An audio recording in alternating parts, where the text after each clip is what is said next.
आज जो आप सड़क पर हैं, इसी तरह से इस देश में भिन्न भिन्न संस्थाएं, भिन्न भिन्न सामाजिक संगठन और तबके लगातार सड़क पर हैं।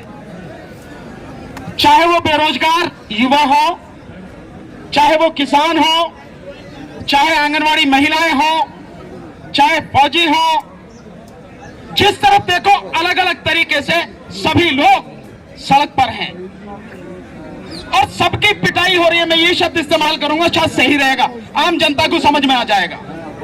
सबकी पिटाई हो रही तबीयत से। ये जितने भी लोग हैं इनको नहीं समझ में आता, ये आप लोगों को समझ में नहीं आता। भाई मेरे अलग अलग लड़ने की बजाय सारे इकट्ठे होकर लड़ो। ये सरकार हर किसी की गर्दन काट रही है, ये सरकार हर किसी को तबाह करने पर तुली हुई है और इसीलिए लगातार इस तरह के कानून ला रही है। कानून लाने का तरीका जो होता है वो तरीका यह है सरकारों का कि जिस क्षेत्र में आप कानून लेके आ रहे हैं, जिस बात के लिए आप कानून लेकर आ रहे हैं, उस विषय पर बाकायदा जो उसके एक्सपर्ट हैं, कानूनी सलाहकार हैं, कानूनी जानकार हैं और उस संस्था से जुड़े हुए लोग हैं, आप उनसे बैठक करके सारी स्थिति को समझो और उसके बाद आप कानून लाओ। लेकिन आपसे कोई पूछताछ तो नहीं की सरकार ने? जोर से क्यों नहीं बोलते, बताते क्यों नहीं की? आपके जो ट्रक मालिक है उनसे भी कोई पूछताछ नहीं की? आपके जो संगठन है उनसे भी कोई पूछताछ नहीं की? इनके जो कानूनी सलाहकार है उनकी कितनी अकल है मेरी समझ में नहीं आता। लेकिन जब कानून वो बना रहे हैं तो कानून से आगे सुधार होना चाहिए उस दिक्कत की वजह से जिसकी वजह से बना रहे हैं। लेकिन मैं थोड़ा सा पीछे लेके जाता हूं। जब इन्होंने जुर्माने बढ़ाए थे चालान के, 1000 के 10,000 किए, 2000 के 8000 किए, क्या उस कानून के बाद में कोई सुधार हुआ? नहीं हुआ। बल्कि जो दुर्घटनाएं हैं, वो दुर्घटनाएं जो पीछे होती थी वो दुर्घटनाएं लगातार और बढ़ गई। इसका मतलब यह है कि अब जब आप कानून बना रहे हैं तो पीछे का आप डाटा देखो, पीछे की सारी स्थिति का आकलन करो कि उससे सुधार हुआ या नहीं हुआ। जब नहीं हुआ तो आपको यह समझने की जरूरत है कि इसमें कमी कहां है, दिक्कत क्या है, ये सारी पूछ के समझ के आप कानून बनाओ। लेकिन ये कानून इस तरह से नहीं बनाया गया। कानून बनाने के लिए वैसे भी जो आपराधिक कानून है, ये क्रिमिनल लॉ है। हिट एंड रन वाला जो कानून है ये क्रिमिनल लॉ है।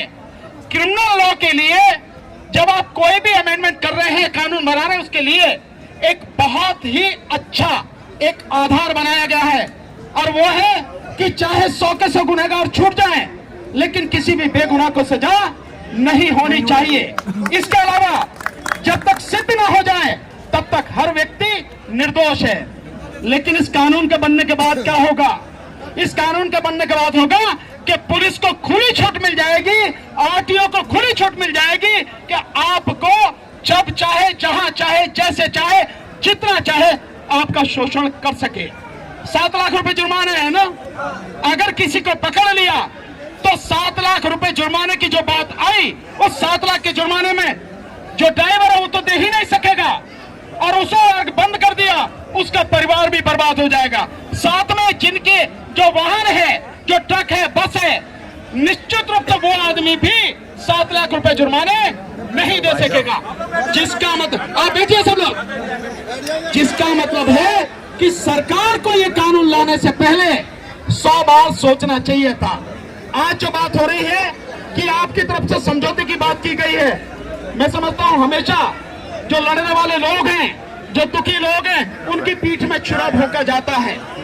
अपनी एक यूनियन बनाओ, अपनी एक एग्जीक्यूटिव बॉडी बनाओ ड्राइवरों की, उनमें से जो अच्छे समझदार लोग हैं उनको लीड करने के लिए आगे लाओ।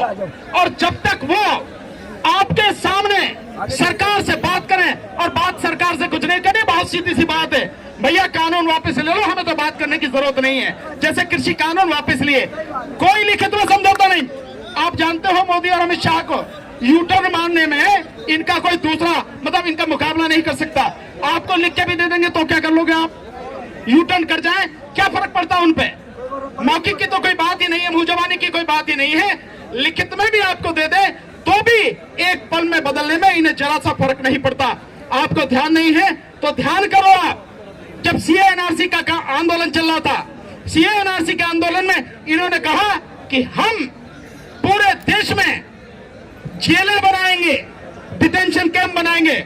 और जब ये बात बड़ी, आंदोलन बढ़ा, तो मोदी जी ने रामलीला मैदान में क्या कहा? ना सीए एनआरसी की तो बात ही नहीं हुई, डिटेंशन कैंप की तो बात ही नहीं हुई।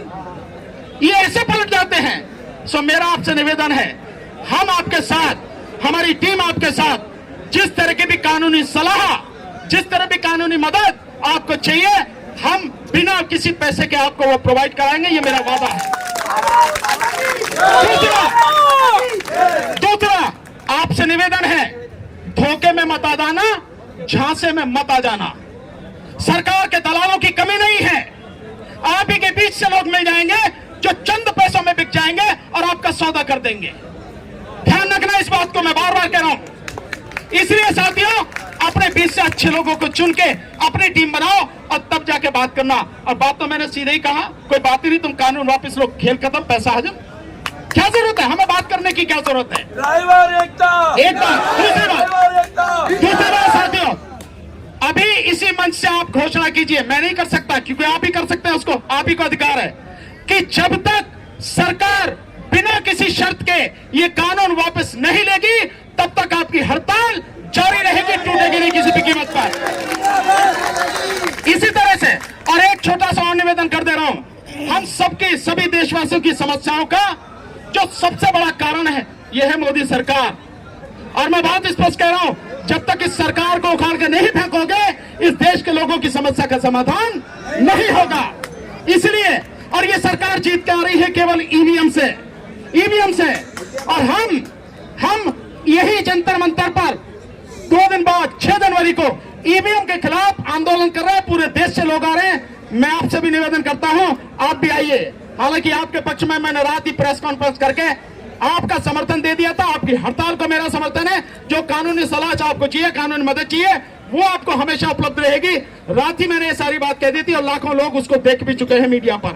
हम आपके साथ हैं, लेकिन साथियों आप भी हमारे साथ आओ।